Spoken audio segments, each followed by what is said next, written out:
السلام علیکم دوستو، میرا نام ہے محمد اسامہ فاروق اور آپ دیکھ رہے ہیں العصر ٹی وی۔ ٹائٹینک کی باقیات شمالی بحر اوقیانوس میں موجود ہیں، جو کینیڈا میں نیو فاؤنڈ لینڈ کے ساحل سے تقریباً 600 کلومیٹر جنوب مشرق میں 3800 میٹر سمندر کی گہرائی میں پڑی ہیں۔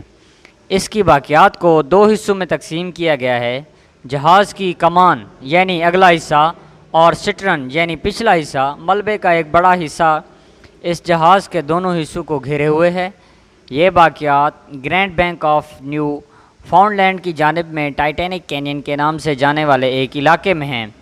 اس علاقے کے لیے یہ نام 1991 میں سمندری ماہر ریاضیات ایلن فرمین نے تجویز کیا تھا۔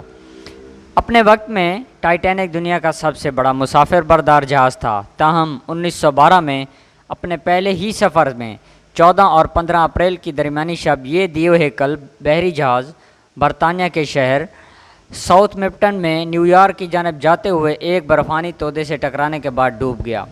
اس سانحے میں تقریباً 1500 سے زائد افراد ہلاک ہوئے تھے۔ 1958 میں ٹائٹینک کی باقیات کی دریافت امریکی حکومت کی طرف سے کچھ خفیہ دستاویزات کے اعلان کی بدولت سامنے آئیں۔ ٹائٹینک کی باقیات کیسے ملیں؟ امریکی انٹیلی جنس کے آفیسر رابرٹ بلارڈ ان افراد میں شامل تھے جنہوں نے 1980 کی دہائی میں ٹائٹینک کی باقیات کو تلاش کی خفیہ مشنز میں حصہ لیا تھا۔ امریکی بحریہ نے انہیں جہاز کی تلاش کے ذرائع فراہم کرنے پر رضامندی ظاہر کی، لیکن ساتھ ہی یہ شرط رکھی کہ وہ صرف اس صورت میں ان وسائل کو استعمال کر سکتے ہیں جب وہ 1960 کی دہائی میں بحر اوقیانوس میں ڈوبنے والی 2 امریکی جوہری آبدوزوں کو بھی تلاش کریں گے۔ اس طرح خفیہ فرانکو امریکی مشن 1985 میں شروع ہوا تھا۔ دوسری جانب ٹائٹینک کی تلاش کی آڑ میں اس آپریشن کا فیصلہ اس لیے درست سمجھا جا رہا تھا جس سے روسیوں اور ذرائع ابلاغ کو شک نہ ہو کہ ڈوبی ہوئی آبدوزوں کو تلاش کیا جا رہا ہے۔ اس مشن کا پہلا حصہ کامیاب رہا۔ بیلارڈ کو یو ایس ایس تھریشر اور یو ایس ایس اسکارپین دونوں آبدوزیں مل گئیں۔ اب بیلارڈ کا مسئلہ یہ تھا کہ ان کے پاس ٹائٹینک کو تلاش کرنے کے لیے صرف 12 دن باقی رہ گئے تھے۔ ٹائٹینک کے ملبے کو ڈھونڈنے کے لیے وہ جو کشتی استعمال کر رہے تھے وہ پہلے ہی ایڈوانس میں دوسرے لوگوں نے کرائے پر لے رکھی تھی۔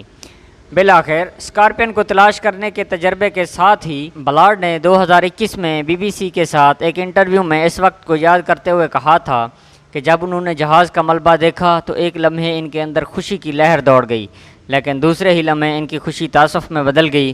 بلارڈ نے یاد کرتے ہوئے کہا کہ ہم پر آشکار ہوا کہ ہم کسی کی قبر پر خوشی کا جشن منا رہے ہیں، ہم شرمندہ ہیں۔